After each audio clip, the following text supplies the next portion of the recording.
네, 이번에는 암호화폐 주요 이슈들에 대해서 디테일하게 분석해보는 시간 가져보도록 하겠습니다. 아시아경제TV 한치호 논설위원 나와 계십니다. 네, 위원님 안녕하세요. 네, 안녕하십니까. 네, 첫 번째 이슈부터 네. 좀 돌아보도록 하겠습니다. 자, 어제 금감원장이 전격 사의를 표명을 했습니다. 예. 자칫 암호화폐 좀 긍정적인 입법에 영향을 주지 않을까 하는 좀 우려의 목소리가 좀 나오고 있는데요. 실제로 영향이 좀 있을 것이라고 보시나요? 저는 별로 영향이 없을 거라고 지금 판단을 되는데요. 네. 암호화폐 정부 TF의 그 책임자는 그 국무총리실 국무조정실장입니다. 네. 그렇기 때문에 크게 영향이 없을 것 같고요.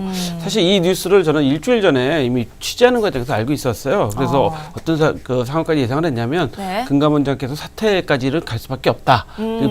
보도 내용이 그렇기 때문에 예상을 했었고요. 사실 금융정책은 금융감독위원회에서 하는 거고 그 금융감독원은 감독을 하는 기관이기 때문에 네. 뭐 크게 영향을 미친다고 할 수는 없을 것 같습니다. 네, 알겠습니다. 그렇게 큰 영향은 뭐 네. 없을 것이다라는 의견 주셨습니다. 자, 다음 이슈 한번 넘어가 보죠. 이 파산한 마운트 콕스가 암호화폐 시세를 흔든다라는 보도가 나왔는데 뭐 그렇게 보면 될까요? 이런 제목의 뉴스가 있었죠. 근데 네. 지금 뭐 뉴스들이 서로 시간적으로 오락가락하고 있어서 좀 봐야 될 것 같은데 사실 이 마운트 콕스 암호화폐 시세 이야기는 제가 지난주 뉴스 파헤치기 시간에서 한번 말씀을 드렸었어요. 네. 이건 마운트 콕스 법정관리인이 약 한 4천억 원치를 매각했다라는 네. 뉴스가 있었고요. 약 현재는 2천억 엔, 그러니까 우리나라 돈 한 2조 정도 되는 걸 네. 가지고 있다. 근데 평균 매각 가격이 한 $10,000 정도 된다. 근데 이걸 매각하는데 $10,000 이하 선에는 매각하지 않을 것이다. 왜냐하면 네. 가격이 떨어지기 때문에 그렇게 되는 거죠. 근데 일본에서도 현재 서로 설왕설래하는 부분이 뭐냐면 현재 마운트 콕스가 파산 절차를 밟고 있는데 네. 파산 절차를 기업 회생 절차로 바꿔달라고 이제 요청을 하고 있다는 겁니다. 채권자들이. 왜 그러냐면 해킹 당시보다 지금 해킹 2014년 2월에 됐는데 그때보다는 가격이 한 100배 정도 올라 있고요. 네. 중요한 거는 파산으로 정리가 되면 그 당시의 환율과 가격으로 보상을 해주게 돼 있고 그 기업 회생으로 되게 되면 현재 시세로 보상을 해주게 돼 있기 때문에 현재 채권자들은 그렇게 요구하고 있다는 거죠. 그래서 요거는 저희 지난 그 뉴스 파헤치기 시간에도 말씀드렸지만 정확하게 저희가 알고 있어야 되는 게 이 부분에 있어서 법정관리인이 어떻게 처리하느냐에 따라서 네. 가격이 오르락 내리락 할 수 있는 건 정확합니다. 네, 뭐 그럴 영향이 좀 없잖아 있기는 네. 하다라고 말씀 주셨습니다. 자, 다음 이야기 넘어가 보죠. 우리나라 네. ICO 규제에 블록체인 스타트업이 좀 해외로 빠져나가고 있다고 합니다. 어느 정도는 사실 우려를 좀 했던 얘기긴 한데요.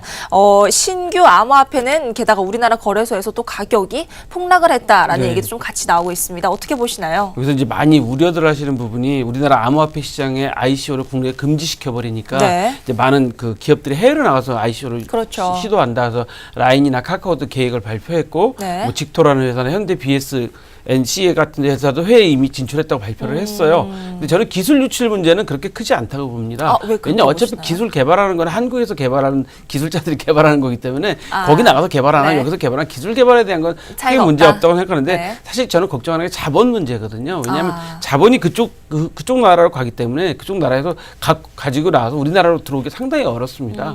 그런 부분들이 있어서 아마 제가 알기로 일부 업체들은 어디다 지금 만드냐면 조세피 구역 거기에다 회사를 만들어서 거기서 갖고 나오는 걸로 알고 있어요. 그래서 저는 이런 부분들에 대해서 앞으로 자본 이동 문제에 대해서 오히려 자칫하면은 정부의 규제를 더 강하게 받을 수 있는 그 문제점이 생기리라고 좀 예상이 좀 되고 있고요.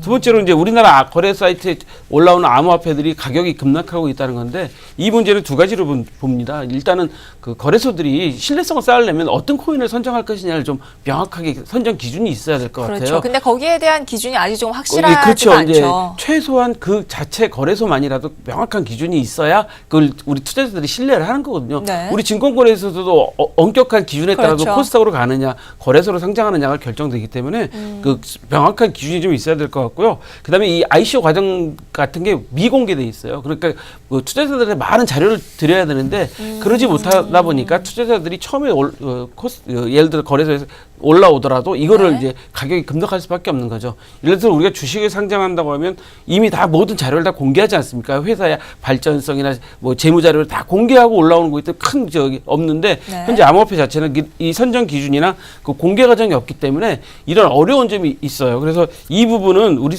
거래소들이 스스로 신뢰성을 쌓고 투자자들의 그 신뢰를 받으려면 당연히 많은 공개를 하고 엄격한 기준을 좀 정해야 될 것 같습니다. 네, 알겠습니다. 오늘도 한치호 논설위원과 함께 이슈 분석해봤습니다.